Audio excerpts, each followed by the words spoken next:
History has provided a substantial array of technologies for dealing with the range of supernatural, malevolent entities that are now often just grouped together as demons.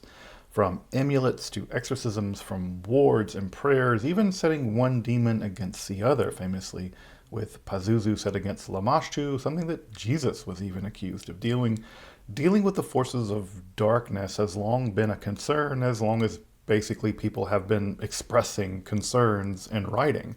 However, one of the more interesting anti-demonological technologies seems to have appeared in what is now modern-day Iraq, from around the city of Nippur in the 5th to 8th centuries of the Common Era, Aramaic Incantation Bowls. Now, I've covered the history and function of these marvelous bowls and their literature in a whole separate episode if you want to check that out in the pinned comment below. But these bowls were used by Jews, Christians, Muslims, Zoroastrians, and Gnostic Mandeans to drive away a huge range of demons, most famously, of course, the demoness Lilith, but also for protecting themselves against various forms of malevolent sorcery.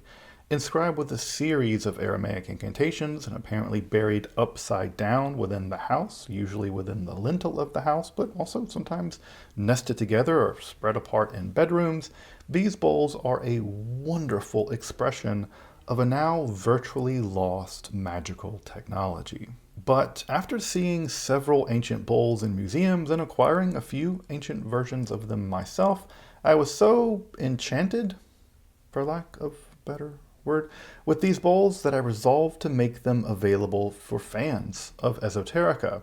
So I teamed up with an amazing ceramicist and put my Aramaic skills to work, and after months of labor, I am happy to announce that we've produced 50 handcrafted incantation bowls with a unique Aramaic incantation that I've prepared myself, featuring, of course, a depiction of Lilith based on a range of historical bowls. You can always recognize her as naked with the wild hair and the bound features.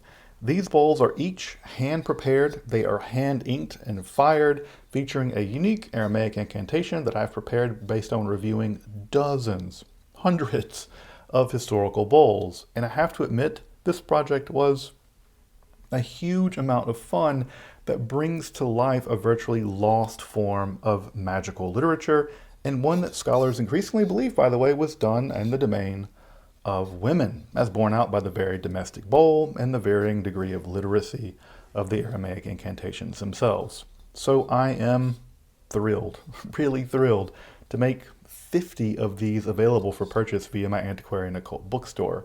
You can find the links down below if you want to pick up one of these marvelous bowls. And if there's larger interest in these texts and these bowls, we may produce more, but at this point, it's 50 and that's basically done. These are quite labor intensive to produce, as you can imagine. But knowing that not everybody can afford such an object of art and that there are plenty of talented ceramicists out there, I've actually decided to release the Aramaic incantation that I composed, basically open source.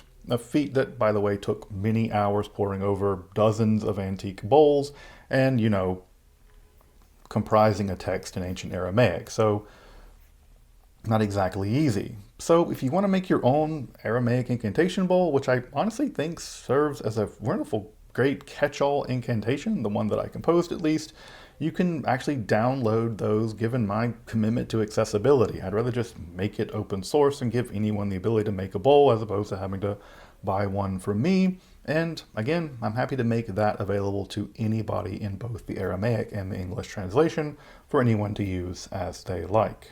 Finally, we did have a couple of bowls that were casualties of shipment. As you can see here, this one has been damaged a little bit, but I think could be easily repaired using some conservation glue or Japanese style kintsugi if you really want to flex on your conservation skills. These damaged bowls, and there are only 2 of them, I'm just going to give them away, right? You can see they should be relatively easy to repair. So how do you win them? Just leave a comment down below. Follow us over at our Antiquarian Bookstore Instagram. Support the channel with a one-time donation via PayPal. Become a patron. The standard things that you can do to support the channel and keep the lights on and keep projects like this, keep them coming. So if you want to enter to win one of these damaged bowls that I'll be giving away for free, feel free to do that. And I'll be announcing the winner of one of these bowls here in a couple of weeks or two.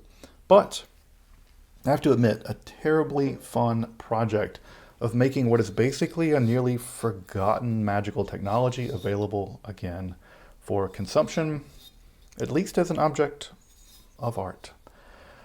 More projects like this in the future. I really love this sort of forensic reproduction of magical technology, so I'm looking forward to doing more stuff like this in the future, maybe with some Difficciones or something, I don't know. But again, if you want to check out one of these bowls and pick one of these up, you can find them over at my antiquarian bookstore. You can find the links down below if you want to do that. But until next time, I'm Dr. Justin Sledge, and thank you for watching Esoterica, where we explore the arcane in history, philosophy, and religion.